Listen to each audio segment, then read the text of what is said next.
arresting you on suspicion of breaching your community protection order by being in less than 100 metres from a police station. I'm also arresting you on suspicion of being found in an enclosed premises. You do not have to say anything that may harm defence. You do not mention one question, something which later on. The video slams open with the female officer's own voice rattling off charges that don't exist. Breach of community protection order and enclosed premises for walking through an unlocked door. The setup is instantaneous. They're treating a public lobby like a high-security vault. You can feel her authority evaporating in real time as Brett stands there, completely calm, while they demand he leave a room that has zero signage, zero locks, and zero justification for being private. This isn't just a bad start. It's the foundation of a career-ending mistake. Public access in here. Yeah, but I'm in conversation with her. I know, but this isn't a public access area, so if you can just head out into here for me.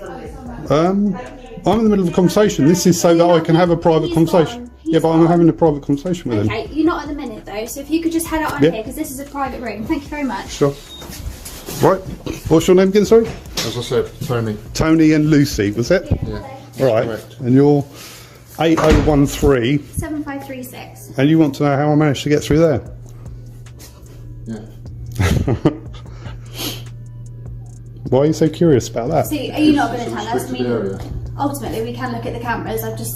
If you can tell us, that would just be quicker for everyone involved, wouldn't it? Well, I don't see what I need to tell you. Okay, well, we'll wait on you. Why are you so curious about that then? Because it's a locked room, that's all. Maybe I've got superpowers.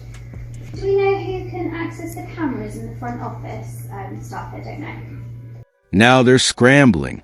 How'd you get in here? They press, like he cracked a vault. Brett's sarcasm, superpowers, lands like a masterclass in exposing absurdity. The male officer threatens to check the cameras, as if that'll manufacture crime. Meanwhile, Brett dismantles their paranoia with simple questions they can't answer. This is where you see the panic set in. They're not investigating, they're fishing. Fishing for something, anything, to justify their initial overreaction. The tension isn't from Brett. It's from two cops realizing they might have just pulled a colossal blunder. Have you just come out of custody? No. No. Well, I did go and see custody. You want to go see her? Yeah, I was just having a look round. Did they help you? Well, she opened the door for me. But I was having a look round. I think we just need to make sure that this door is secure, that's really... Yeah. Because you're not committing any offences, so we just need to make sure that the door is secure, that's all. I wonder if it's just been left slightly... But that's just a private room, isn't it? So you can have a private conversation rather than having a public one out there. Into it, were you? I'm out of the police station. Don't want you in the police station. Why not? It's a public building. I think you've got bail conditions not to be in them. No, I haven't. You've got a CBO condition, have you not? No. What have you done then? Nothing at all. Calm down. What's CBO stand for? Human behavioural order. No, I haven't. My colleague's just going to get some details. And we'll work it out from there. How are you? How can I not be allowed to go in a police station then? It's like not being allowed in a hospital if you had a road accident or something. If I've got business to be in here. This is the section that sinks them. Brett becomes the investigator, methodically asking how a court order would even work. Would I have documents? Been to court? Each question is a dagger. Then the knockout admission. I haven't seen the order myself. Let that sink in. She's blocking him from a public building based on something she openly admits she hasn't verified. This isn't just speculation. It's willful ignorance. They're about to arrest a man for an order they haven't read, against a person they haven't properly identified, for a crime that doesn't exist. This is negligence in 4K. What's your business to be in there? Well, I have got business to be in there. What's your business? I'm inquiring and following up about an illegal arrest. Oh yeah? Yeah. Okay, well that remains to be seen, doesn't it? What, as to whether it was illegal or not? You know my name, do you? Yeah. Because obviously that gentleman in there, who's very polite actually and very helpful, he knows who I am. What would happen if I went in the police station then? You'll be breaching whatever order it is that you've been given. Well, I haven't been given any orders. When you get, just tell me how you get given the order, because as far as I know, there's no order. But how would it have been presented? In some sort of document form, wouldn't it? Usually, yeah. And I'd have had a bit of paper or a bit of writing on there saying... Or you may have been to court. No, I haven't been to court. Only in jury service.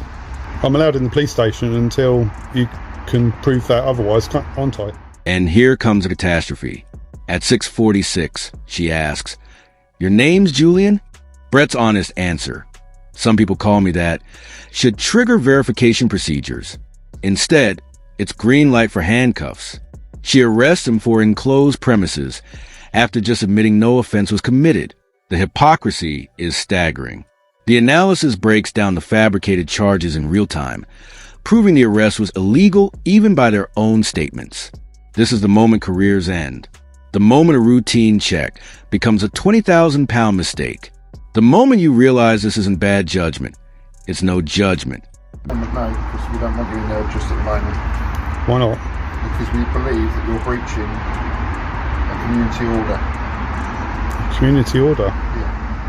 How else would the community order work then? So, for example, would it be for like antisocial behaviour or... I believe so. I haven't seen the order myself. Yeah, there would be. What I'm getting at is there would be a reason with there as to why you're not allowed to do something. Is that right? Yeah, and that would be down there as well. What sort of things could you be given that sort of? There's a multitude of things. Oh, go on. These are what I'm interested in. Hiya.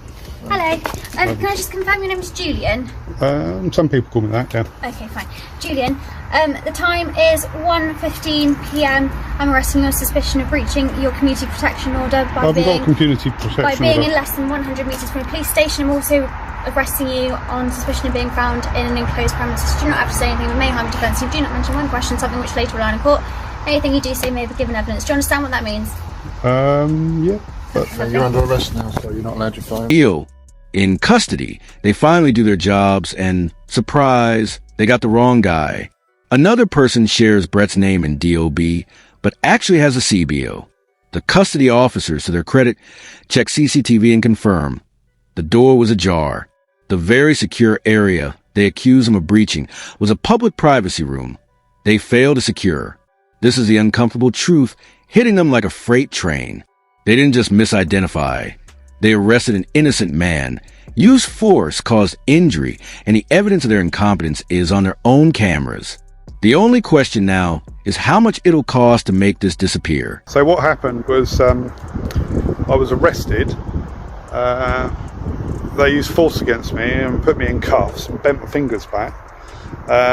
They stuck me into the back of the police van and took me around to the custody place where I was told that I'd breached a behavioural order and I'd got into a secure area. Well, I protested my innocence and they looked into it and discovered that they'd arrested the wrong person, that there's another person with my name and date of birth who has a behavioural order against them, and they thought that that was me, and like I say, arrested me for it. And then this secure area I got into, well, the door was ajar. It's in the public foyer where you have a private conversation with the police staff. Here's where the numbers drop. £7,000 direct payout, ballooning to over £20,000 with legal fees. That isn't a generous settlement. It's hush money. Police forces don't cut checks that big unless they know they're exposed. The analysis nails it. This payout means they had no legal defense. None. They couldn't argue reasonable suspicion, couldn't argue proper procedure, couldn't argue good faith. All they could do was quietly shovel taxpayer cash at Brett and hope the story died. Spoiler, it didn't. The money is satisfying, but it's also infuriating because you and I paid for their ego trip. Final word. Every mistake was preventable. Lock the door. Check the name. Read the order. 3 simple steps that would have cost £0. Instead, they chose ego over evidence, assumption over verification, and the public footed the bill. Brett got justice, but the real story is how easily this happens when officers forget their training. This case is a masterclass in what not to do and a warning that incompetence isn't just embarrassing, it's expensive. If you found this breakdown valuable, smash that like button, subscribe for more accountability content, and drop a comment with your thoughts. We'll see you in the next video.